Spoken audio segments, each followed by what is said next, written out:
অনেকের মনে প্রশ্ন, তুফানের মতো বড় সাকসেসে শাকিব চুপ কেন?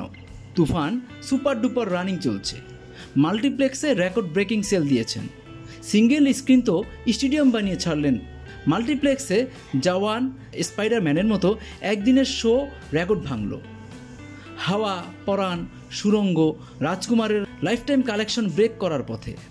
যারা শাকিবকে হেট করত, এলিট দর্শক যারা খুব একটা বাংলা সিনেমা দেখে না, তারাও তুফান এবং শাকিবের প্রশংসা করছে। এই রকমের সাকসেসের পরেও শাকিব খান কেন দর্শকের উচ্ছ্বাসে উচ্ছ্বাসিত নয়? শাকিবের কোনো আওয়াজ, শাকিবের কোনো উচ্ছ্বাস নাই, কোনো ইন্টারভিউ নাই, পোস্ট নাই, শো আপ নাই, হল ভিজিট নাই। তাদেরকে বলি, শাকিবের এই সাকসেস ধুম করে আসেনি যে প্রথম সিনেমা করলাম আর সফলতা পেলাম। শাকিব খান 1999 থেকে 2005 পর্যন্ত বহু স্ট্রাগল করেছেন।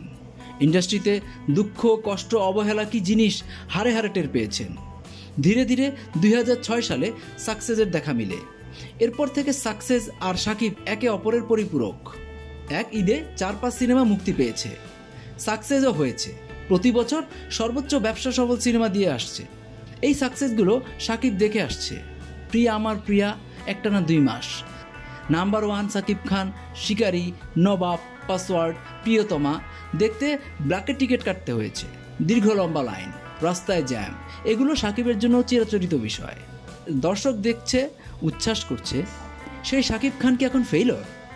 না, ইন্ডাস্ট্রিতে সাকসেসফুল সিনেমা দিতে দিতে এখন সাকসেস গায়ে লাগে না তার। এই শাকিব খান এরকম বিশাল সাকসেস তার দীর্ঘ ক্যারিয়ারে বহুবার দেখেছেন। তিনি জানেন এই তুফানই তার শেষ নয়, তাকে আরও ভালো করতে হবে, ভালো সিনেমা দিতে হবে। তুফানের মতো হিট সিনেমা শাকিবের জন্য নতুন কিছুই না, তাই শাকিবকে এগুলো আলাদাভাবে উচ্ছ্বাসিত করে না। তিনি অন্য 8-10 জনের মতো না। শাকিব খান ইজ শাকিব খান। শাকিব নিজেকে নিজের মতো করেই রাখেন। ঈদে সিনেমা মুক্তি পেয়েছে, এরপর তিনি নতুন কাজ নিয়ে ভাবছেন, নতুন প্ল্যান করেন।